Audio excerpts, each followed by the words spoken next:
3장인데요. 환상은 메시지를 얻는 옷과 같습니다. 하나님이 직접 말씀하시면 되는데 하나님께서 왜 환상을 통해서 말씀하실까? 그건 하나님 마음입니다. 하나님이 그렇게 하고 싶으신 것입니다.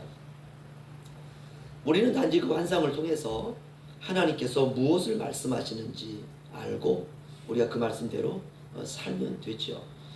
그런데 모든 성경의 환상은 들여다보면 구원과 관련이 있습니다.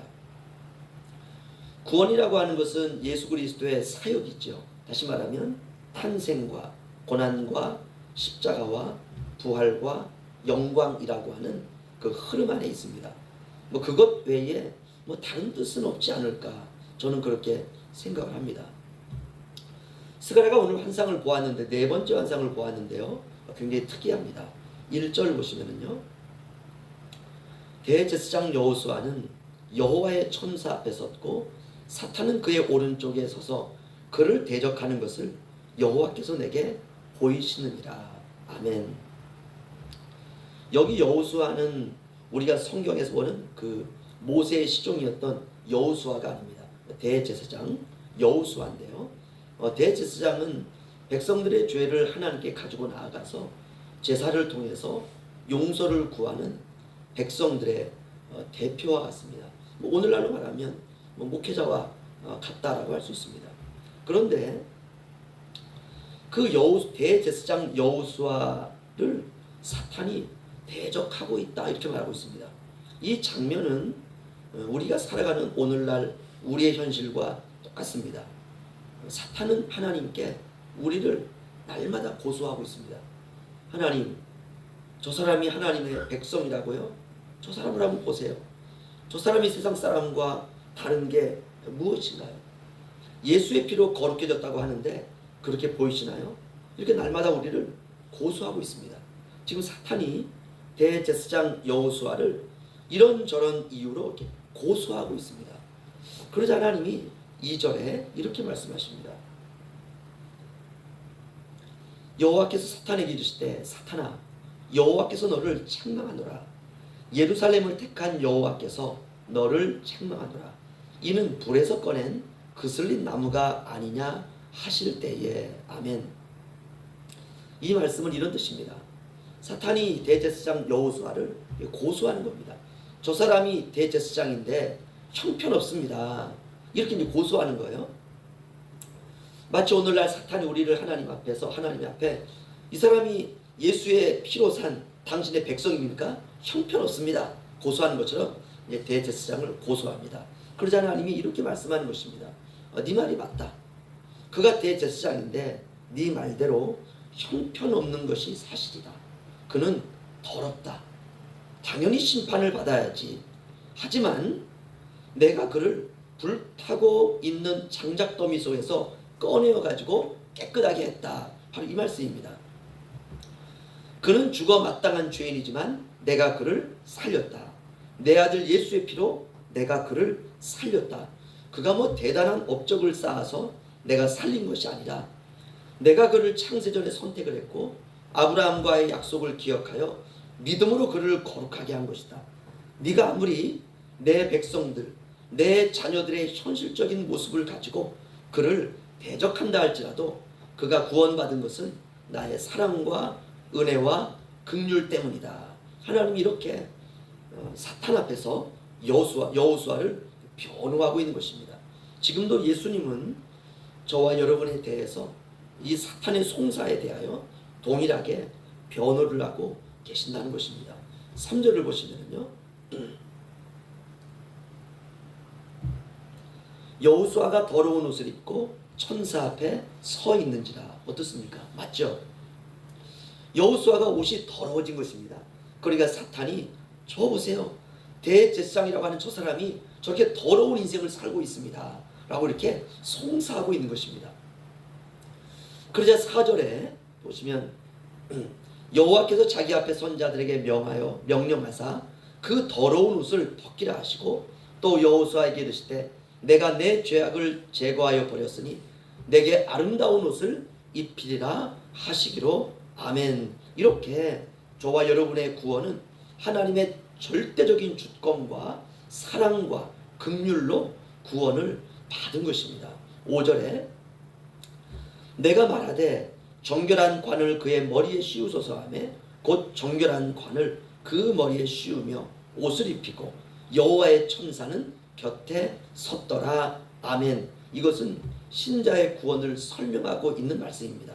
정결한 관을 씌우고 옷을 입혔다, 이 말은 그의 모든 죄가 사하여짐을 받았다라는 뜻입니다. 이제 대제사장 여호수아는 깨끗한 사람이 되었습니다. 이 모든 것은 하나님의 행하심이시죠. 여호수아가 무엇을 한 것은 하나도 없습니다. 저와 여러분의 구원도 마찬가지입니다. 사탄이 우리를 송사할 때에 하나님께서 예수 그리스도를 통하여 저와 여러분에게 예수로 옷을 입히신 것입니다. 이제 새 사람이 된 여호수아에게 만군의 여호와께서 말씀하십니다. 그게 6절로 10절인데요. 제가 읽어드리면요. 먼저 7절에요. 만군의 여호와의 말씀에 내가 만일 내 도를 행하며 내 규례를 지키면 내가 내 집을 다스릴 것이요 내 뜰을 지킬 것이며 내가 또 너로 여기 섰는 자들 가운데 왕래하게 하리라. 아멘. 이 모든 말씀은 저와 여러분에 관한 말씀입니다.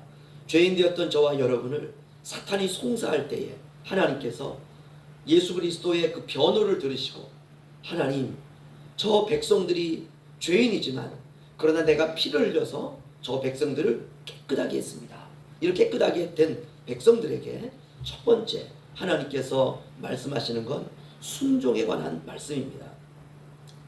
내 도를 행하며 내 도를 지키면 내 집을 다스리고 내 뜰을 다스리고 내가 너희 가운데 임재하리라. 예수님의 보혈로 죄로부터 깨끗해진 사람들에게 요구되는 첫 번째 것은 바로 말씀에 순종하며 살아가는 것입니다. 두 번째는 싹에 대한 약속인데요. 8절 보시면요. 대제사장 여호수아야, 너와 내 앞에 앉은 내 동료들은 내 말을 들을 것이니라. 이들은 예표의 사람들이라. 내가 내 종 싹을 나게 하리라. 아멘. 이스라엘 백성들이 우상 숭배와 반역으로 아수르와 바벨론으로 북이스라엘과 남유다가 잡혀갔습니다. 그로부터 70년이 흐른 이후에 모든 게 황폐되고 모든 게 다 망하게 되었습니다.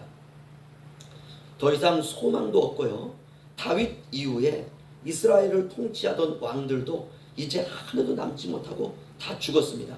다시 말하면 왕이 없는 백성들이 된 것입니다. 영원할 것이라 믿었던 다윗의 왕조가 이 세상에서 사라져 버렸습니다. 그때에 하나님이 스가랴 선지자를 통해서 한 싹을 환상으로 보여주십니다. 내가 내 종 싹을 나게 하리라. 다시 말하면 새로 태어날 왕이 있다는 것입니다. 희망이죠. 소망입니다. 꺼져가던 불씨를 다시 하나님께서 살려내시는 기적을 말씀하신 것입니다. 우리의 인생에서도 때로는 소망이 사라져갈 때, 희망이 사라져갈 때 이 말씀을 꼭 기억하시기 바랍니다. 내가 내 종 싹을 나게 하리라. 하나님이 소망을 준비하고 계신다는 것입니다. 세 번째 약속은 9절인데요. 만군의 여호와가 말하노라. 내가 너 여호수아 앞에 세운 돌을 보라. 한 돌에 7눈이 있느니라. 내가 거기에 새길 것을 새기며 이 땅의 죄악을 하루에 제거하리라. 아멘. 여기 보시면 한 돌을 약속하고 있습니다. 여기서 돌은 예수 그리스도를 예표하는데요. 이 돌에 7눈이 있다라고 말하고 있습니다. 7눈이라고 하는 것은 완전함을 상징합니다. 그러니까 하나님께서 이스라엘 백성들에게 주신 한 돌이 있는데 그 돌은 모든 것을 완전하게 꿰뚫어 보시는 예수 그리스도 메시아의 도래를 의미하는 것입니다. 메시아는 구원자죠. 모든 것이 망하고 폐허가 된 이스라엘에게 비추는 한 줄기의 빗줄기를 하나님께서 지금 예언하고 계시는 것입니다. 다시 말하면 우리가 망한 것 같지만 우리에게 구원자가 오고 계신다라고 하는 희망입니다. 마지막 네 번째는 축복에 관한 약속입니다. 10절 보시면 만군의 여호와가 말하노라. 그날에 너희가 각각 포도나무와 무화과 나무 아래로 서로 초대하리라 하셨느니라. 아멘. 이제는 전쟁도 끝나고 고통도 끝나고 평화와 축복의 시간이 도래할 것이다 라고 하는 약속입니다. 결국 스가랴서 3장의 환상도 구원에 관한 메시지입니다. 다시 말하면 지금은 이스라엘이 패망하여서 바벨론과 아수르의 포로로 잡혀가 있지만, 그러나 내가 너희에게 메시아를 주리라. 내가 너희에게 구원자를 보내주리라. 힘을 내라. 용기를 가져라. 지금은 너희가 고난의 시간을 보내고 있지만 이제 곧 구원의 날이 다가올 것이다 라고 하는 희망으로 끝나고 있다는 것입니다. 오늘 설교 시작할 때에 더러워진 대제사장 여호수아의 모습으로 시작을 했습니다. 그런데 하나님께서 그 더러워진 대제사장 여호수아를 깨끗게 하시고 그에게 사명을 주시고, 그리고 그에게 마지막으로 메시아를 기다리는 신앙으로 살아갈 것을 당부하고 있습니다. 오늘도 예수님을 믿기 이전에 저와 여러분은 모두가 다 더러운 죄인이었습니다. 그런데 예수 그리스도의 보혈로 우리의 죄를 정결케 하시고 우리에게 사명을 주셨습니다. 이제 사명대로 살아가고 있는 우리가 고대할 것은 예수님의 재림입니다. 주님은 반드시 다시 오십니다. 이제 우리는 주변의 형제자매된 이들과 사랑으로 교제하면서 주님이 주시는 복음의 복을 서로 나누며 살아가는 것입니다. 이것이 바로 구원의 삶입니다. 주님 오실 때까지 나를 죄에서 구원해 주신 주님의 사랑을 기억하며 내게 맡겨주신 사명을 귀하게 여기며 주님의 재림을 기다리는 신앙으로 끝까지 승리하시는 저와 여러분이 되시기를 주님의 이름으로 축원합니다.